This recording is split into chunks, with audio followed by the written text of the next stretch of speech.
진행을 바로 하도록 하겠습니다. 어머니 저 아실 것 같아서 저는 고3을 담당하게 된 우상한 강사입니다. 보시면 커리큘럼이랑 수업이랑 좀 어머님들 기사 많이 찾아보셨을 거라서 올해 수능이 어땠다라는 이야기를 할 건데 이 학원에서 8년 정도 됐어요. 그래서 좀 보면 제가 이제 이 학원계에 들어오고서 8년 정도 일을 해보니까 좀 생각 들거나 좀 드리고 싶은 말씀이 좀 있어서 말씀을 드리면 결국 국영수 잘하는 애들이 좀 좋은 데 많이 가는 것 같아요. 탐구도 물론 중요하고 근데 여기서 얘는 좀 이제 좀 지워도 될 것 같아요. 국어랑 수학 잘하는 애가 결국엔 좋은 대학을 간다. 그리고 국어가 표점이 수학보다도 더 높았죠. 만점 기준으로 만점 받기가 어려웠지만 그런 느낌이 있고 그리고 대입이나 취업은 결국 이과가 낫더라고요. 이거 어쩔 수가 없더라고요. 우리 대한민국이 결국 전자화학 기계로 좀 굴러가다 보니까 삼성이랑 연계가 많이 되어 있어서 결국 이과가 좀 더 낫더라. 그리고 내신이 좋으면 조금 더 여유로워요. 조금 더 여유롭다. 정시로 간다고 해도 내신 성적이 아예 안 들어가는 건 아니라서 조금 더 여유롭다라고 생각해 주셔도 되고 명문대가 최선은 아니어도 차선은 됩니다. 저희가 흔히 이야기하는 인서울이라고 얘기하는 대학을 저는 13개 정도 대학으로 보거든요. 스카이, 서성한, 중경의시 그리고 건동홍 정도까지를 저는 인서울이라고 보거든요. 그래서 이 정도는 가야 그래도 좀 먹고 살만하다. 그리고 5번은 직업은 그래도 사자가 낫더라.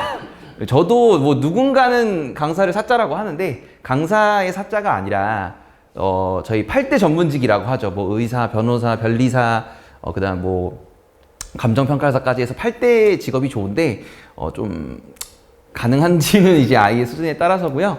6번은 사실 어머니들 많이 계실 때 얘기해 주는 게 좋아요. 그래서 우리 아이는 왜 이렇게 머리가 이렇게 안 좋지? 우리 아이는 왜 이렇게 공부를 못하지? 라고 얘기를 했는데 미국의 연구를 제가 우연치 않게 보게 됐어요. 저희보다 훨씬 더 뛰어나니까. 근데 어머님들만 계셔서 말씀을 드리면 아이의 지능은 100% 엄마한테서 타고난대요. 그래서 이제 가정 불안은 아닌데 아이가 머리가 안 좋으면 엄마 탓이더라 라고 얘기를 좀 하고 오지랖이나 불안감에 떠는 학생들이 꼭 생겨요. 3학년쯤 되면 3월 모의평가를 좀 있으면 실시할 때 막 애들이 그 성적 가지고 와서 얘기해요. 이게 진짜 수능인가요? 전 어떻게 해야 되죠? 얘기하는데 그런 거 다 필요가 없다. 결국에는 본인 열심히 하고 조금 더 잘 타고났으면 좋거든요.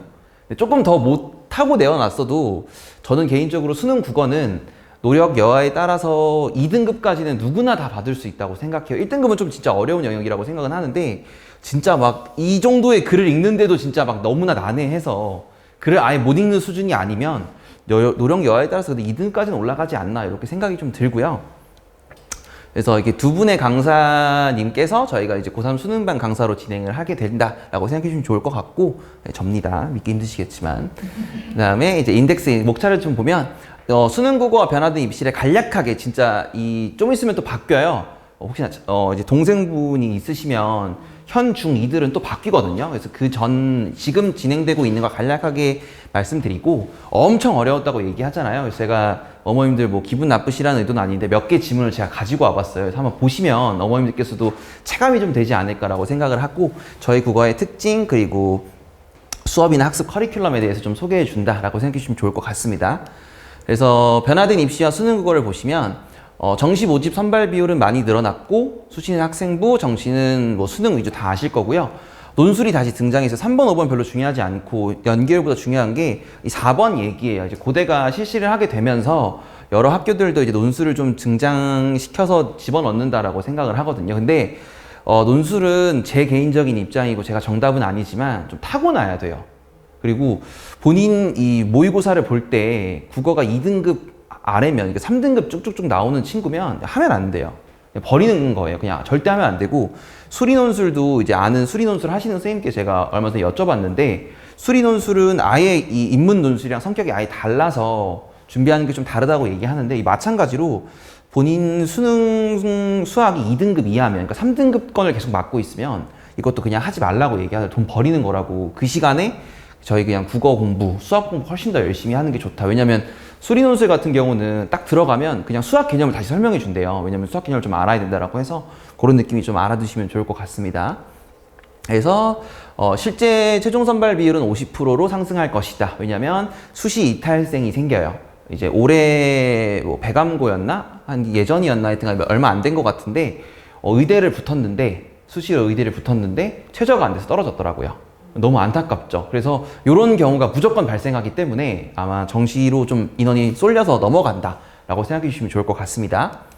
그 다음에 이런 것들 정도, 이제 학생부 교과는 순수 내신, 그리고 학생부 종합은 내신과 여러 가지 걸 집어넣었는데 결국 내신으로 간다. 둘 차이 사실 저는 드라마틱하게 차이가 없다고 생각해요. 등급에 따라서 간다 라고 생각해 주시면 좋을 것 같습니다. 그 다음에 이제 바뀌어서 이제 50%밖에 연계가 안 됐죠. 그리고 제가 오늘 이제 수능국어 면문을 같이 가져왔는데 일부러 EBS 연계가 안 된 것만 가져와 봤어요. 그러니까 얼마나 어려워졌고 어떤 판도로 좀 변했는가라는 걸 어머님께서 보시는 게 좋을 것 같아서 연계율은 좀 줄어든지 좀 됐다라고 생각해 주시면 좋을 것 같습니다. 그래서 이제 선택 과목은 아마 어머님들의 자녀분들께서는 아마 다 엄매를 할 텐데 엄매 특강이나 이제 어떻게 대비해야 되는지도 제가 준비를 해왔어요. 보시면 좋을 것 같아요. 그래서 역대 수능 등급 컷인데 이게 작년입니다. 이제 23년이었는데 요 두 개가 국어예요. 근데 여기 보시면 국어 뭐 별거 없네, 쉽네 라고 생각을 했죠. 근데 올해 걸 보시겠어요? 이게 문제죠. 근데 이제 미적이 81점으로 제일 낮은 건 맞는데 다른 이제 기하나 이제 이 확통에 비해서도 국어가 굉장히 등급 컷이 낮았어요. 그래서 역대급 불수능이다, 역대급 불수능이다 이 얘기를 뭐 엄청 기사에서 때리더라고요. 그래서 그런 느낌으로 생각해 주시면 좀 좋지 않을까라고 개인적으로 생각은 하고 있습니다.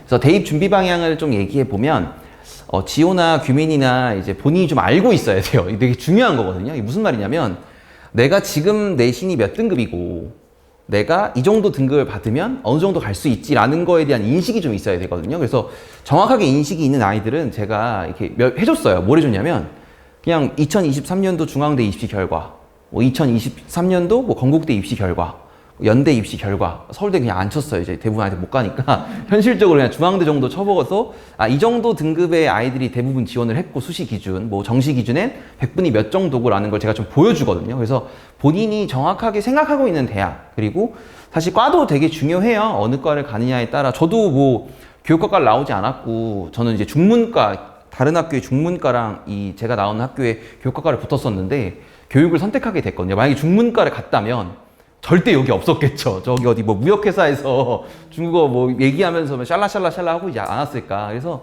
본인이 어떤 전형으로 좀 더 좋은지라고 생각해 주시면 좀 좋을 것 같고요. 수시에 대해서 조금만 말씀을 드리면 학교에서 데이터를 다 가지고 있어요. 그래서 내 등급이 지금 몇 등급이고 내 지금 수시가 몇 등급이고라는 게 진짜 바로 나올 수 있거든요. 선생님한테 부탁하면 바로 딱 나와요. 지금 뭐 1점 몇, 2점 몇, 3점 몇 이게 바로 나오거든요. 그래서 이만기 소장님도 저번 주에 말씀하셨는데 3점 후반대로 넘어갔다 하면 그냥 버리시면 돼요. 그냥 없는 거고 이제 2점 중초반이면 좀 쓸 수 있는 정도라고 생각해 주시면 개인적으로 좀 좋지 않을까 생각하고 있습니다. 그래서 이제 진짜 이제 저희가 진행을 할 건데 수능 국어에 대한 분석, 그리고 저희는 어떻게 대비를 할 것인가 라는 걸 좀 보여드릴게요.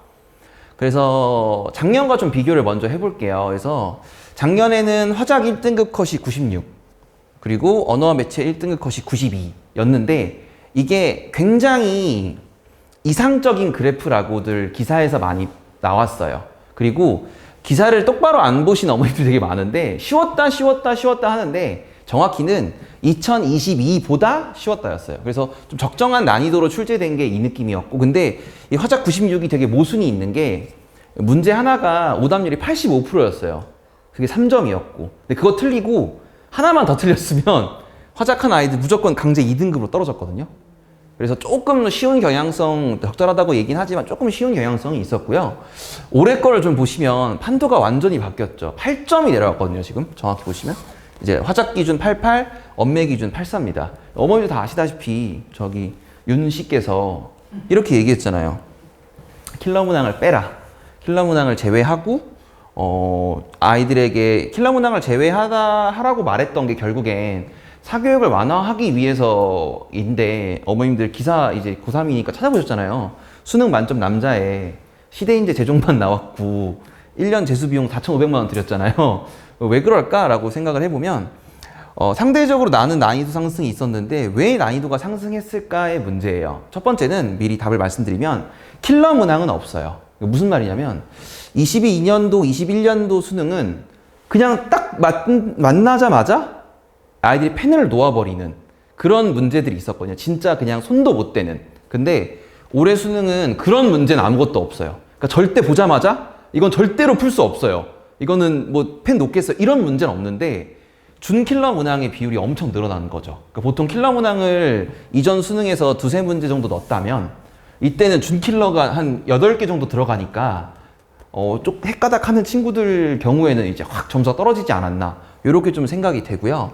엄매의 만점 표점 기준이 150이죠. 근데 만점은 사실 못 받는 점수긴 한데 이게 그 미적보다 표점이 높거든요. 149점이 이제 미적이 만점이라서 그런 느낌이 좀 있지 않을까. 그리고 예측할 수는 없어요. 이게 뭐가 무조건 25 수능이 이렇게 나오겠다라고 말할 수 없는 이유가 가장 역대급이라고 평가됐던 21년 수능 이때 정말 어려웠거든요. 문제도 진짜 킬러 문항 독서들이 진짜 와 보면서 강사들도 보면서 너무했다 얘기했는데 그 아이들이 시험을 봤어요. 이제 시험을 딱 들어가고 평가위원장이 얘기를 해줘요.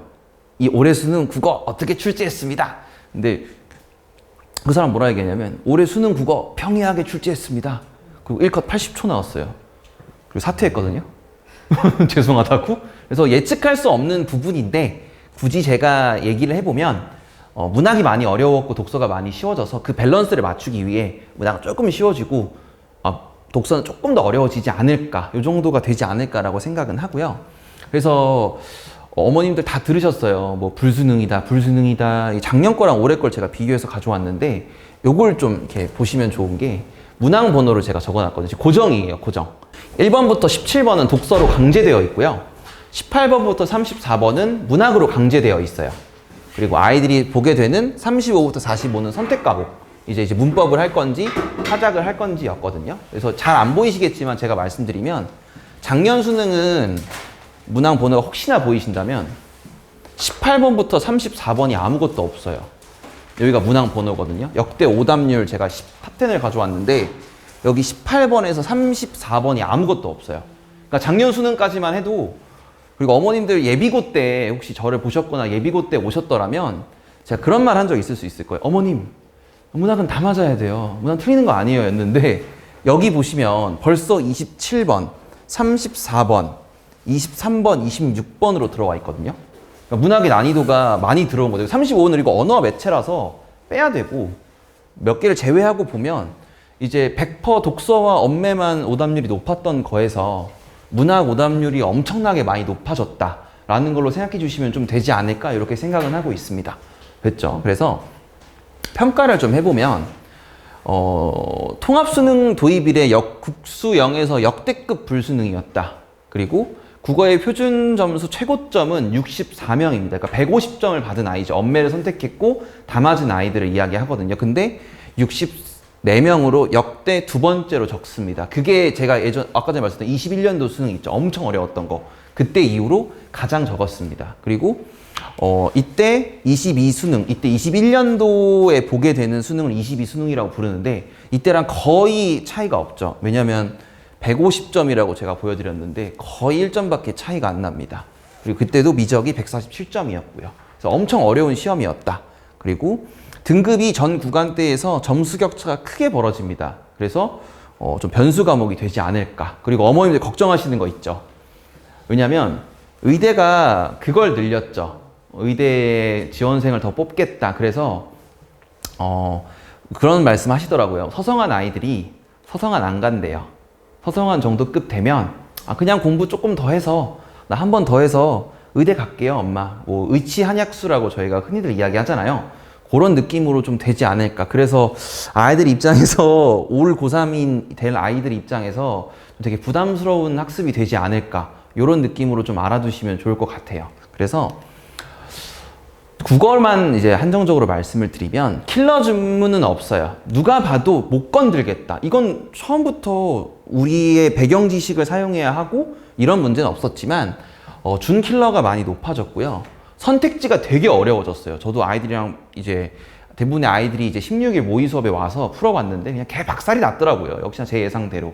그런 느낌이 좀 있고 문학이 많은 난이도의 상승이 있었어요. 그리고 EBS 비연계 지문에서 어려웠어요. 그러니까 EBS가 연계된 건 제가 풀어보니까 그냥 EBS 잘 읽었으면 진짜 그냥 잘 풀 수 있었겠네 정도의 수준으로만 나왔고 EBS가 연계되지 않은 지문은 정말 어렵게 나왔습니다. 제가 바로 뒤에 나와요. 그래서 독서는 정말 많이 하락했어요. 그리고 조금 달라진 게 원래는 이전에 그게 나왔거든요. 항상 사회 파트에서는 법과 경제가 나왔었고 과학기술에서는 과학을 좀 많이 냈었어요. 근데 이게 다 없어졌어요. 법경이 나오지 않았고 오히려 정치, 경마식 보도라는 게 태어나 처음 나왔고요. 과학도 출제하지 않고 순수 기술만 나왔습니다. 이게 뭔 말이냐면 문과 기준에는 법과 경제가 너무 유리한 거예요. 그래서 없애고 이과 기준에는 과학이 너무 유리하잖아요. 그래서 아마 없애고 좀 평등하게 내고 싶었던 것 같아요. 그래서 이런 느낌이 좀 들지 않나. 그리고 EBS 체감 연계율이 높다라고 제가 써놨는데 무슨 말이냐면 비문학이 옛날에는 체감 연계율이 거의 0이었어요. 애들 체감이. 뭔 말이냐면 단어 본 것 같아요. 단어만 어디서 본 것 같은데요 였다면 이번에는 독서가 100% 연계를 시켰고요. EBS에서. 그 말은 문학에서 연계가 엄청 줄었겠죠. 그래야 맨 처음 보여드린 것처럼 이 50%를 맞춰야 되잖아요. 그래가지고 독서를 100% 연계하다 보니까 문학은 거의 연계하지 않게 된 거죠. 그래서 엄청 어렵게 출제가 됐고요. 그리고 선택 과목도 엄청 어려웠어요. 어머님들이 이 모순에 빠지시거든요. 왜냐면 일단 1이라는 숫자를 너무나 받고 싶으시잖아요. 우리 아이가 수능 선선을 딱 받았는데 1등급. 그럼 우리 아이 그냥 엄매 시켜서 80점대 중반만 나오면 보면 되겠네 라고 생각은 하는데 엄청 어려웠어요. 이 엄매가 화작도 엄청 어려웠고요. 저 밖에 아까 이렇게 나눠주던 20대 정도 돼 보이는 아이 있었죠. 걔가 제 제자였는데 걔가 올해 수능도 봤어요. 삼수를 이제 마지막으로 이제 입시생활을 그만할 텐데 걔가 엄매를 제일 먼저 푸는데 보자마자 펜대를 놓아버렸대요. 너무 어렵게 나와서.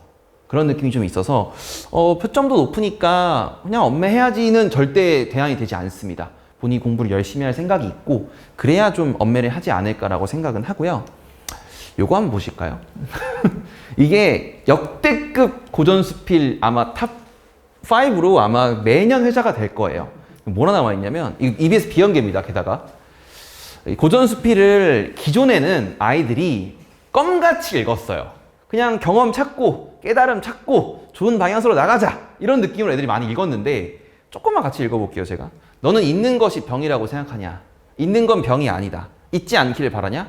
있지 않는 것은 병이 아닌 것은 아니다. 그래서 1차 멘붕 와요. 애들 뭐지? 이러거든요. 계속 읽어볼게요. 그렇다면 있지 않는 것은 병이 되고 있는 것은 도리어 병이 아니라는 근거는 무엇으로 말할까? 보시면 요 문장이 요 문장이랑 똑같으신 거 보이세요? 재진술 되니까 두 번 말했으니까 정리를 했었어야 돼요. 여기서. 여기가 첫 번째 이 키포인트였고 그 다음이 더 문제거든요. 여기서 애들 해요. 잊어도 좋을 것을 잊지 못한 데서 연유한다. 잊어도 좋을 것을 잊지 못한 사람에게 잊는 것은 병이라 치고 잊어서는 안 되는 것을 잊는 사람에게 잊는 것은 병이 아니라고 말할 수 있다.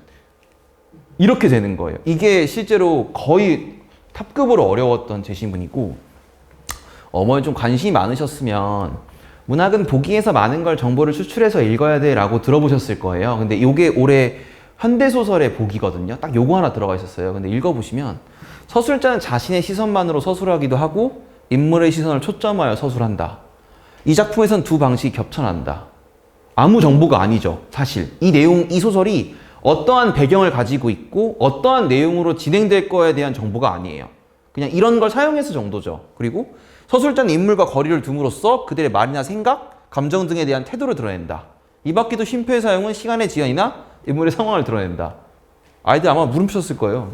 뭐야? 뭘 말하고 싶은 거야? 이런 느낌으로 올해 수능이 출제가 됐다, 문학이. 사실 어머님들에게 풀라고 하는 건 말이 안 되잖아요. 근데 어머님들이 진짜 많이 어려웠구나라는 걸 좀 보여드리고자 좀 가져왔다라고 생각해 주시면 좋을 것 같아요. 무슨 말인지 모르겠죠. 어제 제가 토요일 날 수업하면서 그랬어요. 니네 이거 읽고 뭐 생각했어? 물음표 찍지 않았어. 다 같이 물음표 찍었어요. 무슨 말인지 모르겠지. 그래서 보기에 의존하지 않고 본인이 직접 깨부숴 들어가서 문학 작품을 순수하게 파악할 수 있는 능력이 이제 필요한 거가 되겠죠. 쉽게 말해서.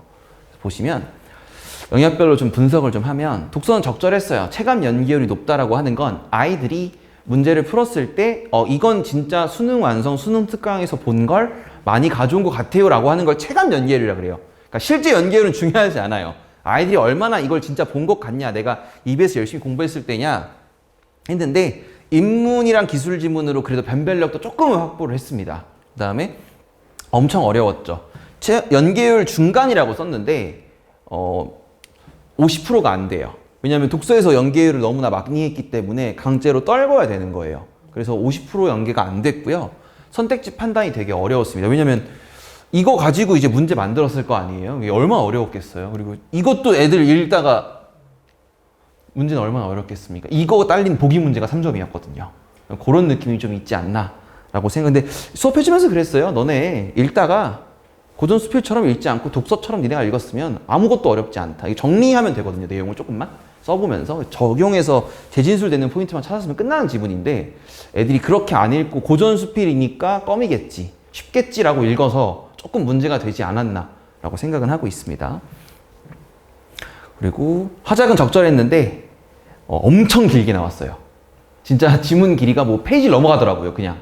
그래서 뭐 이렇게 파본 검사하세요 이렇게 시키잖아요. 아이들 시험지 받으면 풀지 않고 파본 검사를 시켜요. 오류가 있냐, 인쇄가 안 된 게 있냐 라는 걸 할 때 화작 애들이 넘기다가 이랬대요. 너무 길게 나온 거죠. 함정 선택지도 많이 만들고. 엄매는 진짜 어려웠고요. 몇 명 아이들이랑 이제 목동구 같은 경우 이번에 엄매 내신이어서 풀어봤는데 애들이 너무 어렵다라고 얘기는 하더라고요. 그런 느낌이 좀 있습니다.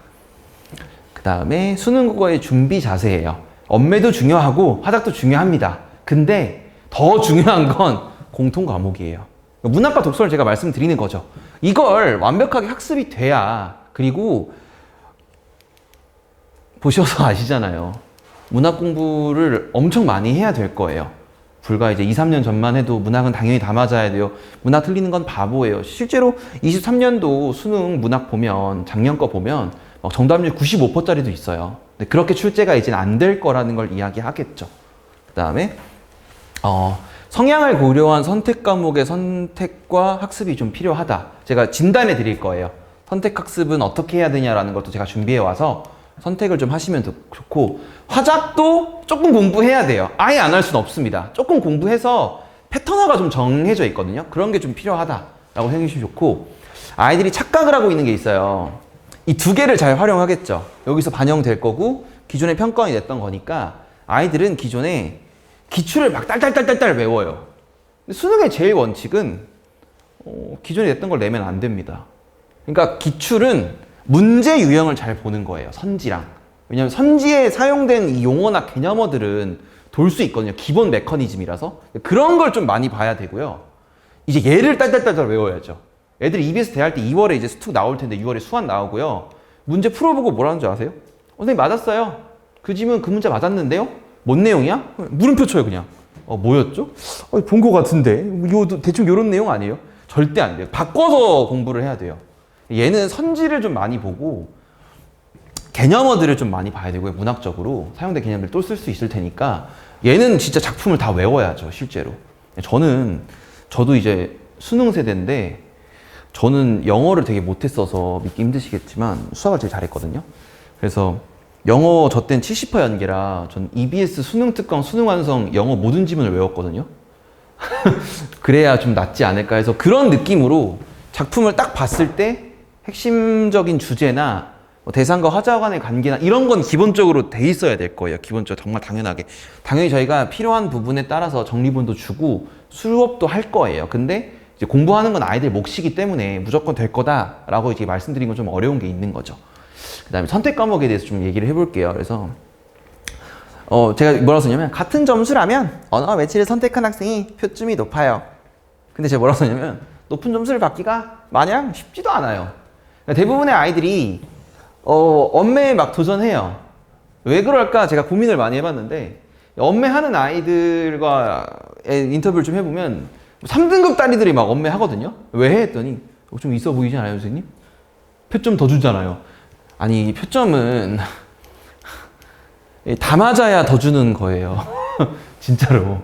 그러니까 그냥 뭐 표점 더 준다고 해서 절대 하면 안 돼요.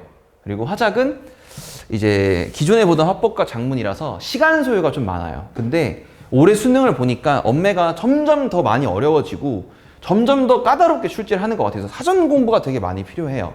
그래서 저 밖에 있는 친구한테 제가 매번 물어보는데 엄매는 얼마나 공부해야 돼? 라고 하면 과탐 0.7과목 정도, 사탐 1과목 정도 공부해야 된다. 그래서 좀 힘들다라고 생각해 주면 좋을 것 같고, 제가 뭐라고 썼냐면 포기하고 도피한다라고 써놨죠. 겨울방학 때 아이들 엄매하고 싶어서 막 도전해요. 겨울방학 한두 달 하다가 점수 잘 안 나오니까 6월 달쯤에 저한테 와서 선생님 안 될 것 같은데요? 화작 가야겠는데요? 이렇게 돼요. 근데 그럴 바엔 애초에 화작 선택하고 제가 이야기했던 공통과목 학습 더 많이 하는 게 맞다는 거죠. 일부러 화작으로 밀지도 않고요. 일부러 더 엄매로 밀지도 않아요. 절대로. 그러니까 아이 수준에 맞춰서 요 정도가 제가 가이드를 좀 잡아봤거든요. 그러니까 본인이 의치 한약수 가겠다. 전 정시도 여기 뚫을 거예요. 라고 하면 무조건 엄매예요. 이거는 뭐 타협 사항이 없습니다. 그러니까 왜냐면 표점 1, 2점이 아예 당락을 결정할 가능성이 매우 높겠죠. 시간 투자해서 본인이 공부해야 되고요. 의치 한약수 가는 애인데 지금 1등급 안 나오고 있으면 미안하지만 진로를 좀 바꿔야 돼요. 못 간다는 뜻입니다. 그냥 엄매까지 공부를 해야 되기 때문이죠. 이런 친구도 있어요. 1등급인데 내신 기준 1점대 나오고 모고도 1등급 정도 내외 나오는 친구는 제가 일부러 화작을 시켜요. 좀 특이하게. 금옥여고에 이제 그런 친구가 있는데 내신이 1.2거든요. 그래서 걔는 아마 서울대를 쓸 거예요. 근데 아마 붙을 거고, 왜냐면 기존 데이터들로도 붙였었기 때문에 그 친구는 최저만 맞춰주면 되잖아요. 근데 그 친구는 이제 화작을 제가 시키는 거죠. 그 다음에 마지막 4등급 이하는 입 다물고 화작해야 됩니다. 4등급들이 자꾸 와갖고 뭐 엄매 도전해보고 싶다 그럼 제가 그냥 쌍욕 받거든요. 거기서 미친 소리 하지 말라고. 그리고 제일 애매한 등급이죠. 2, 3등급들은 모두 고려할 수 있어요. 성향에 따라서. 그러니까 본인이 시간을 너무나 많이 쓰는 타입이면 본인이 밤새 피토 하더라도 엄매 공부해서 점수 만들어야 되고요. 아, 나는 그래도 좀 괜찮은 것 같아. 그냥 시간이 막 모자르진 않고 과학도 해야 되고 수학도 해야 돼. 그럼 화작하는 게 맞죠. 근데 무조건 정답은 아니에요. 대부분 아이들을 제가 대충은 다 알고 있어요. 이 친구는 뭐 엄매를 하겠네, 이 친구는 화작을 하겠네 알고 있는데 상황에 따라서 좀 결정된다라고 생각해 주시면 좋을 것 같습니다. 그래서 아마 신한종 선생님이랑 제가 이제 첫 수업 지나고 둘째 주쯤 지나서 상담을 다 할 거예요. 다시 한 번 더. 그때 조사를 좀 해서 맞게 좀 진단을 해주겠죠. 이런 애가 갑자기 뭐 화작 엄매하겠습니다. 그러면 이제 깜짝이 후리면서 이제 하지 말라고 얘기하는 거고, 요런 친구가 갑자기 저는 근데 엄매까지는 하고 싶지 않은데요. 그럼 이제 엄매로 돌려줘야겠죠. 요 정도 진단이 된다라고 생각이 좋을 것 같고요. 그래서 특강을 좀 저희가 준비했는데 갑자기 이제 PR이 돼서 좀 죄송한데 세 가지를 다 제가 100% 수업을 해요. 제가 다 100% 수업을 하고, 어머니들 기존에 특강 들으셨을 때 조금 난해하셨다고 생각한 부분이 평일에 특강을 했었고, 이게 개학을 하게 되면 학교를 가야 되니까 조금 문제가 좀 생겼잖아요. 그래서 이번 특강은 무조건 다 일요일에만 진행합니다. 그러면 이제 개학의 여부와 상관없이 그냥 계속 진행할 수 있다라고 생각해 주시면 좀 좋을 것 같고요. 첫 번째는 엄매입니다. 뭐라고 써져 있나요, 혹시? 신한종에 써져 있죠. 뭐냐면 수업은 신한종 선생님이 할 수가 없는데 모든 교재와 자료를 신한종 선생님 자료를 다 인수받았어요. 그래서 모든 자료는 신한종 선생님 자료를 쓸 거예요. 그리고 이게 있을 수 있죠. 뭐냐면 우리 아이는 엄매 좀 치는데, 우리 아이는 엄매 좀 못 치는데 라고 생각하시거든요. 그래서 이 수준을 제가 맞추고 싶은 거예요. 기본적으로 뭐라 나와 있냐면 1월 첫 주나 12월 마지막 주에 개강할 거다. 근데 거의 확정됐어요. 1월 첫 주로 제가 바꿔야겠더라고요. 23일 개강하고 31일 개강하면 제가 짜놓은 플랫폼이 안 맞아요. 무슨 말이냐면 A라는 학생은 이론이 빠삭해요. 근데 B라는 학생은 이론이 너무 부족해요. 그럴 수 있죠. 그래서 제가 이렇게 해놨어요. 이론 학습의 경우 해당 수업이 진행되기 전에 영상을 제공한다고 나와 있는데 무슨 말이냐면 제가 이 교재로 인강을 지금 20시간을 다 찍었거든요. 그래서 근데 그 수업은 문제풀이는 아무것도 없어요. 그러니까 인강 개념만 다 넣어놨거든요. 그거를 수업 진행되기 전에 미리 제공할 거예요. 3일 전에. 그래서 수강하는 아이들은 이 이론을 듣고 와야 돼요. 그럼 수업 때는 뭐 하냐? 수업 때는 24년도부터 18년도까지 기출을 다 풀 거예요. 그래서 수업 자체는 문제풀이 수업이 될 거고요. 개념은 제가 찍은 요 강의 찍었거든요. 하필 또 개념은 요 이론으로 통해서 영상을 통해서 다 제공이 된다라고 생각해 주시면 별로 이러면 이제 좀 아이들 간의 수준이 어느 정도 좀 맞춰지지 않을까라고 생각은 해서 이렇게 좀 준비를 했고요. 또 놀라실 거예요. 9주입니다. 엄청 길어요. 제가 뭐라고 써놨냐면 마지막 기회예요. 지금 엄매 안 하면 엄매 못 해요. 진짜 마지막이에요. 어머님들 자녀분들이 이제 또 3월 되면 또 뭐 봄바람 불어가지고 선생님 마지막 내신을 해볼까요? 막 이러거든요. 그래도 내신할 때 이거 어떻게 해요? 6월 됐는데 엄매한다고 너무 늦어요. 진짜 마지막이고, 제가 모든 수업 때마다 매 이 방학 시즌 때마다 제발 인강으로 미리 좀 공부해놔 했는데, 오늘 집 가서 한번 물어보시면 재밌을 거예요. 아들 얼마나, 딸 얼마나 들었어 하면 이제 한 40강 중에 2강 듣고 이렇거든요.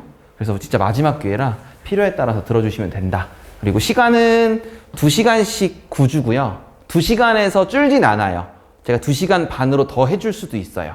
시간은 오전 10시와 저녁 8시 이렇게 두 타임 다 의무적으로 개강한다라고 생각해 주시면 좋을 것 같습니다. 그 다음 화작인데요. 조금 공부를 해야겠더라고요. 이거 화작 젬병들이 몇 명 있어서 얘기를 하는데, 화작도 그래서 4주만 해도 되겠다. 9주 화작하면 애들 죽어요. 왜 그러냐고 해서 4주 정도만, 그래서 1월 중순에서 2월 중순까지, 그리고 이론이랑 문제풀이 진행한다라고 생각해 주시면 좋을 것 같고요. 어머님들 이제 여기까지 딱 들었을 때 걱정이 그거죠.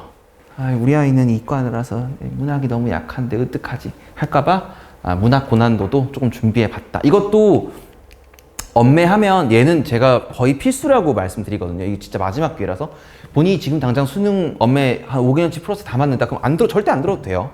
그래서 모의고사 풀면서 감 익히면 되고, 부족하다고 생각하면 들어야겠죠. 그 다음에 문학도 본인이 필요하다라고 생각하면, 부족하다라고 생각하면 한 4주 정도 들어서 좀 끌어올 수 있는 게 좋겠죠. 그러니까 모의고사를 여기엔 기출을 넣지 않았어요. 기존 평가원 기출은 수업 때 사용할 거고, 한수나 이감이라고 저희가 이야기를 하죠. 그래서 고난도 걸로 좀 구성했다라고 생각해 주시면 좀 좋을 것 같습니다. 그 다음에 이제 수업 소개인데, 이제 원래 이제 대성마임의 신한종 선생님이 오셔야 되는데, 어머님 제가 설명을 못 드렸는데, 신한종 선생님이 오늘 아버님이 쓰러지셔서 못 오신대요. 그래서 신한종 선생님 파트는 제가 영상으로 드리고, 조금만 제가 소개를 해드릴게요. 수업 시간이나 어떻게 구성되고, 이제 저는 아니고요. 네, 이제 신한종 선생님이고, 어머님들 나중에 오늘 집 가셔서 그냥 네이버에 신한종이라고 쳐보시겠어요? 그러면 나무 위키에 바로 떠요. 이분이 제일 유명한 영상은 너도 고양이구나거든요.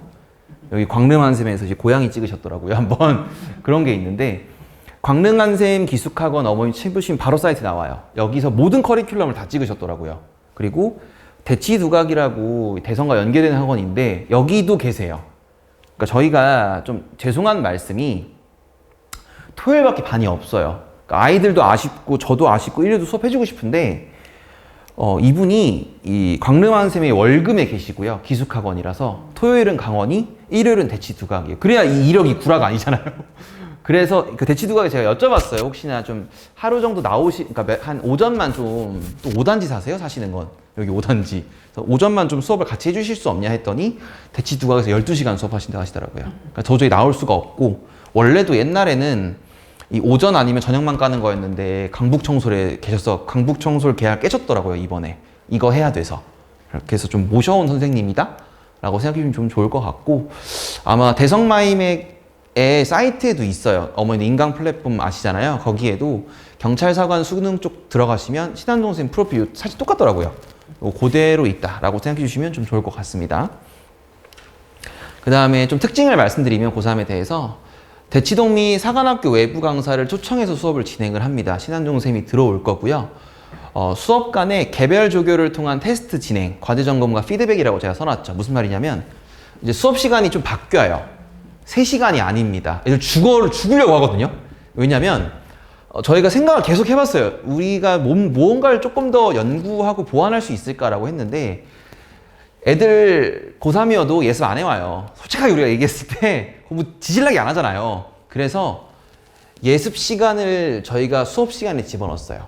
그러니까 이 30분은 수업할 거에 대해서 테스트를 보는 거예요.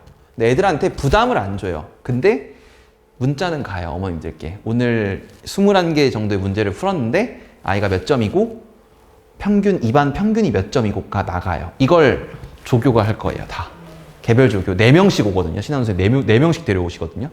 그래서 요게 오늘 수업할 거에 대해서 미리 풀어본다. 근데 요거 좀 시간 변동은 있을 수 있어요. 그러니까 지문이 많거나 어려우면 40분 정도 주기도 하더라고요. 제가 이제 수능 집중반 해봤을 때. 그리고 이제 1시간 30분씩 영역별로 수업을 한다. 라고 이거 넣어놨어요. 어차피 뒤에 또 있습니다. 그 다음에, 신한준 선생님이 대치 두각에 계시잖아요. 근데 신한종 선생님이, 에이씨, 야, 목동 애들은 수준이 안 돼. 다른 교재 써. 하지 않아요. 그게 더 힘드세요. 그럼 교재를 또 만들어야 되잖아요. 그러니까 대치동 아이들과 대치 두각 아이들과 똑같은 커리큘럼에 똑같은 수업을 진행한다는 거예요. 그 다음에 이게 전데요. 네. 제일 그나마 좀 익숙한 그리고 가장 수업도 제가 오래 했고 제가 그래서 1, 2학년 때 한 반도 빠지지 않고 모든 반에 수업을 다 들어갔거든요. 한 매일 계속 더 보려고 그렇게 해서 좀 들어갔고 성적표 관리는 계속해서 한다. 라고 말씀해 주시면 좋을 것 같습니다. 그리고 조교들이 4명인 이유가 있어요. 4명씩 올 거거든요. 매 타임에. 그리고 인사도 제가 얼마 전에 했고 여자 둘 남자 둘이에요. 또 남자는 다 군필이고 그래서 일도 빠릿빠릿해서 왜 조교가 필요한지는 이 시간대에 필요한 걸 제가 설명을 드릴게요. 뒤에 나옵니다. 그래서 산모 일단 모평 대비가 제일 중요하겠죠. 아이들 산모에 되게 민감할 시기라서 12주라고 썼는데 주차 변동은 조금 있을 수는 있습니다. 그리고 어머님도 좀 기분 나쁘실 수도 있는데 좋아하실 수도 있고 설에도 수업 정상적으로 합니다. 안 쉽니다. 특강도 다 할 거예요. 왜냐면 이분은 주 7일 일하시더라고요. 그러니까 월금 광름한 셈, 일요일 대치 두각, 토요일 강원이 아예 안 쉰다고 하시더라고요. 진짜 유일하게 쉬는 시기가 애들 수능 끝났을 때 다음 커리큘럼을 준비하기 위해 이때 말고 안 쉬신다 그래서 아마 설에도 계속해서 수업을 하지 않을까. 그리고 출제 원리에 대한 이해 그리고 맞춤 관리를 좀 한다라고 생각해 주시면 좋을 것 같고요. 그래서 이번 주 토요일이죠. 23일부터 개강이 되고 아마 지호랑 규민이는 이번 주에 안 왔어요. 제 기억으로 한 주 쉰다 그래가지고 네, 왔으면 제가 애들한테 얘기는 했었어요. 와서 들어봤으면 좋겠다. 왜냐면 솔직하게 말해서 풀어봤을까요, 애들이? 그래서 제가 그냥 강제로 풀려준 거예요. 그리고 영상도 다 찍어놨고 23일부터 오는 친구들은 자료랑 영상도 무료로 다 줄 거예요. 돈 안 받고. 그래서 좀 들어봤으면 좋겠고 이제 클래스는 세 타임이다. 토요일밖에 할 수가 없다. 사정상. 그래서 오전 9시부터 1시, 2시부터 5시 30분, 6시 반부터 10시인데요. 제가 추천하는 시간은 여기예요. 왜냐면 애들이 제일 적어요. 그리고 이때는 50명이 넘어서 반을 교차해서 2개로 들어갈 거예요. A타임에 제가, B타임에 신한준 선생님이 먼저 이제 순시간 맞춰서 나와서 교차해주면 되겠죠. 그리고 여기도 거의 35명 넘어서 풀방이 지금 예약생은 다 합쳐서 110명 정도 되거든요. 저희가. 그래서 조금 안 되면 이때 오고 이때를 좀 개인적으로 추천을 한다. 네, 꼭 또 점심에 올 필요는 없다. 예, 모든 강사, 모든 수업 다 똑같습니다. 수업당. 네, 저희가 수업의 특징과 목표는 이제 출제 원리, 수능은 어떻게 공부해야 된다라는 걸 좀 다시 익혀본다라고 생각해 주시면 되고 과제가 3개예요. 교재가 3권이거든요. 어머님들 아마 재원 보내신 어머님이면 원희국어, 매일원희, 주간원희라고 다 배우셨잖아요. 솔직하게 저도 인정하는 부분이 좀 있는데 아이들이 제일 안 했고 제일 대충 하는 과제가 매일원이에요. 솔직하게 말해서. 왜냐면 검사 정도만 하지 뭐가 더 없었거든요. 그게 이 주간호통 국어라는 걸로 이름 명칭이 바뀌고요. 클리닉은 똑같습니다. 사설모의사를 쓸 거고요. 그리고 국어의 본이란 정규 교재를 사용할 거예요. 근데 조교가 4명이 온댔죠. 조교가 이걸 다 걷어서 검사하고 커멘트 써주고 부족한 걸 점검해주고 끝나면 남겨서 1:1 면담을 해줘요. 계속. 이건 이렇게 읽었어야 돼. 이건 이렇게 읽었어야 돼. 무슨 말이냐면 35명 정도가 들어오겠죠. 오전에 제가 말씀드린 대로. 근데 조교도 사람이니까 조교가 1명이면 얼마나 대충 하겠어요. 점검을. 그니까 4명이 오는 거예요. 그러면 조교당 7, 8개 정도만 하면 되죠. 그러니까 좀 더 꼼꼼하고 세심하게 과제 검사나 필요한 코멘트를 써줄 수 있대. 그래서 조교가 필요하더라고요. 그래서 매일원희가 좀 많이 강화됐다라고 생각해 주시면 좀 좋을 것 같고 이제 수금에는 제가 100% 다 클리닉을 제가 다 할 거예요. 신한중 선생님과 친한된 조교는 토요일밖에 오지 않을 거기 때문에 그렇게 된다고 생각해 주시면 되고 정규적인 기준과 똑같습니다. 그 다음에 이제 주 1회 3시간 정규 수업, 개별 모의사 클리닉 다 설명드린 거예요. 30분의 테스트와 영역별로 1시간 30분씩 수업할 내용에 대해서 사전 문제를 풉니다. 예습을 안 하기 때문이에요. 저도 신한종 쌤도 모든 강사도 3시간 수업하면 행복해요. 근데 그러면 2시간 반 수업이 돼요. 문제 푸는 시간이 다 일로 쏠린 거예요. 그러니까 온전하게 3시간 공부하는 거예요. 더 개이득인 거죠, 사실. 주간 모의사 실시하고 이제 담당 강사와 개별 점검을 좀 받는다라고 생각해주시면 기존과 똑같습니다. 그래서 교재가 이 정도 3개가 되는데요. 원래는 이 주간 호통 국어가 15라고 써져 있는 거 보이세요? 책이죠. 여기 얇은 책인데 매주 나와요. 그러니까 매주 책 형식으로 예전에 메일원이가 매주 데일리 교재가 책 형식으로 나오고요. 양은 기존 메일원이랑 크게 다르지 않습니다. 그래서 수업하면 앞에 여기다 이름 써가지고 내면 조교들이 다 회수해 가요. 아침에 요거 테스트 볼 때 다 가져가요. 그리고서 테스트 결과지랑 요거랑 같이 끝나면 나눠주면서 이제 필요한 거 애들 남아서 이렇게 설명해 주더라고. 이거 이렇게 읽었어야 돼. 요건 요렇게 읽었어야 돼. 그리고 요거는 저희가 사용하는 기본 정규 교재다. 그리고 기존에 사용하던 모의고사는 똑같다. 라고 생각해 주시면 좋을 것 같습니다. 그 다음에 문제 풀고 수업에 참여한다. 애들이 그래서 요런 얄팍한 생각을 가져요. 그냥 10시에 오면 안 돼요? 그래서 가끔 수업 순서를 바꾸기도 해요. 막 신한종 선생님이 그냥 앞에 먼저 들어가서 독서 같이 읽어보고 이런 식으로 한 2달에 한 번씩은 하시더라고. 일부러. 왜냐면 애들이 이게 그러면 나는 그냥 수업 듣고 싶으니까 이때 올게요 라는 미친 생각 하니까 한 번씩 바꿔서 수업을 한다라고 생각하면 좋을 것 같고요. 30분 못합니다. 사전 30분 동안 본 이제 테스트 결과에 대해서 전송을 해드려요. 왜냐면 이걸 왜 하냐면 자요 애들이. 저는 그래서 30분 혹은 40분 볼 때 그냥 앞에 있거든요. 근데 요 반은 2반이 된다 그랬죠. 이 반은 제가 앞에 못 있어줘요. 제가 몸을 찢어서 2개 들어가 있을 수는 없으니까. 그래서 결과를 좀 전송해서, 그리고 좀 잔인한 말이지만 평균을 봐서 우리 아이가 이 반에서 몇 등 정도구나 라는 걸 좀 알 수 있겠죠. 그 다음에 실전 고난도 기출만 써서 그 오답률 낮은 것만 한 8주 정도, 9주 정도 할 거거든요. 오답률 죄송합니다. 오답률 높은 거예요. 죄송합니다. 높은 거 하고 2월에는 수특으로 바뀔 거예요. 교재가 공부를 해야 되니까. 그래서 역대급 오답률이 높았던 거라고 사용해 주시면 좋을 것 같고, 이감이나 한수는 왜 안 쓰시나요? 많이들 물어보시는데 이감과 한수는 요때 쓸 거예요.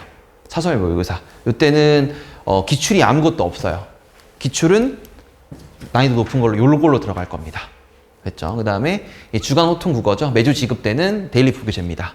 이름은 이제 그 신한종 선생님이 호통 국어로 뭐 이름을 옛날에 날리셨대요. 그래서 호통 국어로 만들었고, 수업한 내용으로 구성된 과제집입니다. 수업 후에 조교진이 수거하고 이 수행도도 가요. 수행도가 4개더라고요. 잘했음, 수행했음, 못했음, 미제출. 뭐 이렇게 4등급이 있던데, 이게 이 결과랑 같이 가요. 이렇게 생각해 주시면 좀 좋을 것 같습니다. 그 다음에 어머님들 그럼 이런 생각을 하세요. 책이니까 너무 많거나 너무 두껍지 않아요? 아니요. 문항 4개, 독서 4개입니다. 근데 그리고 문제만 있지 않아요. 여기는 OX나 단답식으로 많이 만들었어요. 그러니까 진짜 문제를 좀 찍지 말고 내용 정리해주는 표가 다 뒤에 들어가 있더라고요. 그래서 좀 정리 안 해오면 이렇게 남겨서 뭐 이렇게 한 소리도 하시고, 조교님들이 또 남자 조교님들 좀 이런 말 그런데 개 무섭거든요. 제가 봐도 이렇게 우락부락 하시고 특전사 갔다 오셨대요. 그런 분들 계셔서. 그리고 신한종 선생님 조교니까 그 사관학교 가려고 했던 사람들이 많더라고요. 사관 전문이시니까. 그리고 여자 조교 2명은 뭐 예전 강북청솔에서 일했던 친구들 이번에 뽑으셨다고는 하는데 그 정도가 되지 않을까라고 생각은 하고 있습니다. 그래서 사설 모의고사고 27일부터 진행이 돼요. 이제 23일부터 개강을 하니까 27일부터 쭉 진행이 된다라고 생각해 주시면 좀 좋지 않을까라고 생각은 합니다. 그래서 개별 시간 조사 똑같이 하고요. 그리고 학원에 등원도 유도해서 똑같습니다. 기존과 거의 똑같고요. 이거는 제가 고민을 좀 했어요. 무슨 문제가 있냐면, 이때 제가 계속 수업이죠. 그래서 토요일은 제가 클린을 못 해줘요. 제가 이게 뭐 하기 싫어서의 문제가 아니라 계속 수업을 들어가 있어서 못 해줘서 조교들이랑 내용을 공유할 거예요. 이 내용을. 그래서 표를 만들어서 매주 안 온 애들 전화도 드리고 문자도 드리고, 이번 주엔 누구는 안 왔다. 그래서 뭐 예를 들어 규민이가 안 왔다. 이러면 좀 기분 나쁘니까 해당 학생이 참석하지 않았다. 지도 편찬 부탁드립니다. 그럼 이제 또 어머니들 밥하시다가 이제 국자 던지실 텐데 그런 느낌으로 좀 진행이 된다라고 생각해 주시면 좋을 것 같고요. 이제 수능 정규반이 쭉 진행이 되다가 3월에 좀 바뀔 거예요. 3월에는 이제 내신이 필요한 친구들이 있고 수능이 필요한 친구가 있죠. 이게 왜 가능하냐면 수업이 언제밖에 없냐면 토요일밖에 없죠. 그리고 일요일은 당분간 특강을 하고 특강은 3월 첫째 주에 다 끝나요. 모든 특강이 더 진행되지 않습니다. 그러면 이 일요일 날 다 제가 내신을 깔고 제가 100% 다 수업할 거예요. 다른 강사 아무도 안 들어올 거예요. 조금 이제 배감고나 신목고 친구들은 저랑 내신은 안 쳐가지고 이제 막 벌벌벌 떨 텐데 별로 상관하고 똑같습니다. 그래서 스트랙으로 3월부터 좀 바뀐다. 중순부터 좀 바뀐다. 일단 확정적인으로 제가 무조건 하는 학교는 이제 양천, 배감, 신목은 무조건 하고요. 한 명이라도 할 거예요. 양천 한 명일 수가 없고요. 워낙 쪽수가 많다 보니까. 그리고 뭐 추가적으로 이제 금옥여고나 뭐 좀 더 애들 모아오는 학교는 조금 더 진행할 수는 있겠죠. 근데 새 학교는 무조건 진행한다. 기간별로 전환이 된다. 라고 생각해 주시면 좋을 것 같습니다. 그러면 이게 내신 수업 하다가 이것도 돼요. 성공한 아이는 없습니다. 뭐냐면 수능 듣다가 같이 할래요. 3월 셋째 주부터. 그럼 또 두 개 다 하면 돼요. 근데 보통 3주차쯤에 하나 포기할게요. 이래요. 그래서 제가 그냥 그때 그냥 쿨하게 얘기해요. 하나만 정확하게 하자. 둘 다 0.7, 0.7 할 바에 의미 없으니까 하나 1을 해라. 이렇게 얘기는 해주고 있습니다. 그래서 기간별로 좀 전환이 된다. 그리고 7월부터는 내신이 필요가 없으니까 쭉 수능 수업으로 11월까지 진행이 된다라고 생각해 주시면 좀 좋을 것 같습니다. 그래서 연간 커리큘럼은 이제 출제 원리, 선택 과목 필수 학습으로 연간 커리의 첫 번째가 진행이 될 거고요. 이제 맞추느라 쓴 거지 2월 한 중순부터 이제 수능 특강이 나와요. 그럼 이제 2월 한 말부터는 바로 들어가 있죠. 교재 편집을 좀 해야 되니까 편집 좀 하고 수특 쭉 나가다가 이제 6월에 또 수한 나오면 수한 수업한다. 이렇게 생각해 주시면 좋을 것 같고 제 생각에 웬만하면 수특 문학이랑 수특 독서 제가 아까 계속 설명드리면서 체감 연계율이 높아졌어요. 아니 독서 체감 연계율이 엄청 높아졌어라고 말씀드렸거든요. 그러니까 옛날에는 모든 인간 강사들이 저도 그랬고 EBS 수특 독서는 거의 수업하지 않았어요. 어차피 의미가 없다고 생각해요. 근데 이제는 좀 달라요. 문학도 열심히 해야 되고 워낙 어려워졌는데 아는 거라도 나와야 되니까 독서도 거의 웬만한 지문을 거의 다 알고 있어요. 그러니까 두 개를 엄청 열심히 공부해야 될 거예요. 이런 느낌이 좀 있지 않을까라고 생각은 하고요. 그래서 파이널까지 해서 마무리에 좀 들어간다라고 설명을 좀 드리고 싶고 이런 것도 있어요. 교재 제가 넣진 않았는데 앞부분에 12년 하신 분이에요. 그러니까 되게 오래 하셨죠. 뭐 공무원 시장에도 잠깐 계셨다고들 얘기는 하는데 저한테 앞에서 어머니들 이런 걸 자꾸 물어보셔서 제가 설명을 좀 드리면 요거 보이세요? 기어이 끝장내기? 보시면 여기 잘 안 보이는데 경제지문이라고 여기 나와 있고요. 여기는 과학기술지문이라고 나와 있죠. 그러니까 3월이나 6월쯤에 아이들 상담하면서 물어봐요. 뭐가 약해? 그럼 뭐 저는 뭐 법이 약해요. 저는 경제가 약해요. 저는 뭐 기술이 약해요. 그러면 그 전형 교재가 따로 있더라고요. 그래서 요거를 아이들별로 조사해서 나눠주세요. 풀어보라고. 뭐 질문이야 제가 받아도 되고 교재 편집이야 제가 하지 않았지만 이런 느낌으로 좀 진행되지 않을까라고 개인적으로 생각은 합니다. 그래서 드리고 싶은 말씀 몇 가지만 하고 제가 마무리를 할게요. 혹시 죄송한데 몇 분인가요? 그죠. 제가 1시간 내에 끝내드리려고 제가 노력을 많이 했는데 왜냐면 길면 또 어머니도 힘드시잖아요. 그래서 강원이 국어학원이 뭐 이 말 하면 오늘 되게 싫어하실 텐데 무조건 100% 정답은 아니에요. 어머님 제가 생각했을 때 더 맞는 학원이 있을 수도 있고 아이가 더 좋아하는 학원이 있을 수도 있어요. 근데 저는 아이들한테도 정말 얘기를 많이 했는데 3개만 좀 선택하지 않으셨으면 좋겠어요. 첫 번째가 인강이에요. 이게 너무 물론 어머님들 아시는 강민철, 어머님들 아시는 김동욱, 어머님들 아시는 김승리 수업 잘하겠죠. 그 사람들은 개인 건물이 있는데 연구소가 아예 있는 사람인데 근데 지금까지 우리 아이들 인강 수강한 거 보면 너무 처참해요. 진짜 수업 와서도 집중 못하고 딴짓하고 졸기도 하고 하는데 인강은 얼마나 더 하겠어요. 그리고 인강의 유일한 가장 큰 치명적인 약점은 피드백이에요. 검사해주는 사람이 많이 없거든요. 뭐 독학기 재수 뭐 가서 하면 하겠는데 본인이 모르는 부분에 대해서 즉각 해소가 잘 안 돼요.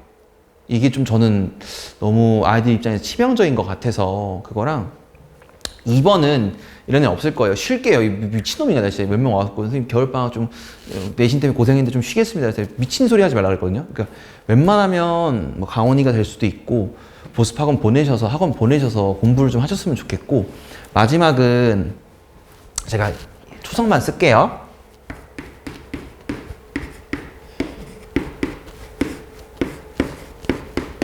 목동이 제일 큰 세 개잖아요.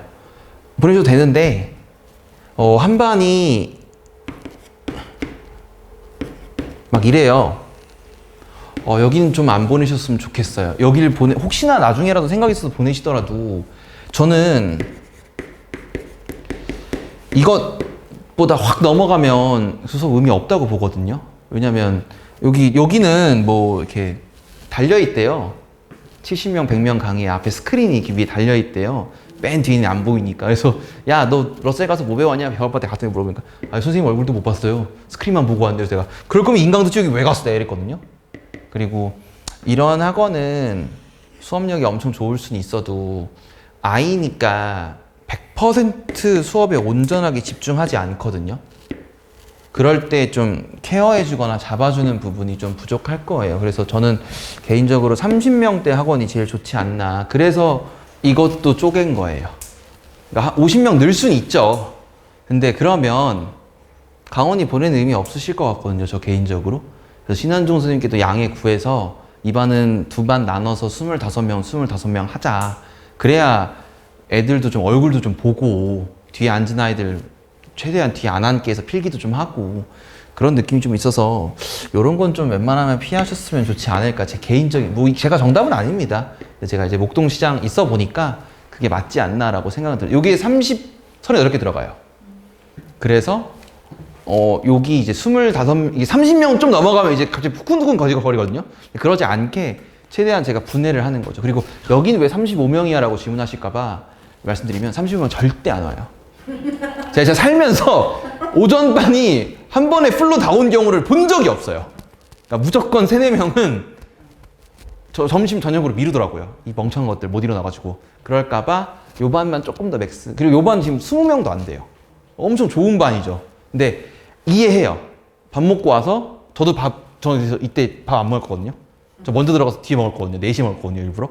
저도 밥 먹고 들어오면 막 하다 막 속 더부룩하고 막 이런데 얼마나 졸리겠어요. 그래서 그런 장단점이 좀 있다라고 생각해 주시면 좀 좋을 것 같고, 조교진들도 괜찮더라고요. 제가 해보니까. 그래서 좀 강화되어 있다. 좀 기존 수업보다 라고 생각해 주시면 조금 좋지 않을까 개인적으로 생각은 하고 있습니다. 그래서 어머니 3분밖에 안 오셔서 좀 제가 죄송스러운데 그래도 흔들리지 않는 국어 자신감 강원이가 함께 한다라고 좀 말씀드리고 싶습니다. 그래서 신한종 선생님이랑 이만기 소장님 영상은 뒤에 계신 실장님께서 편집해 주실 거예요. 그래서 편집해 주신 다음에 바로 영상 보내드릴 수 있도록 하겠습니다. 오늘은 아니어도 늦어도 주말 전까지는 저희가 보내드릴 수 있도록 하겠습니다. 네, 마치겠습니다. 감사합니다. 네.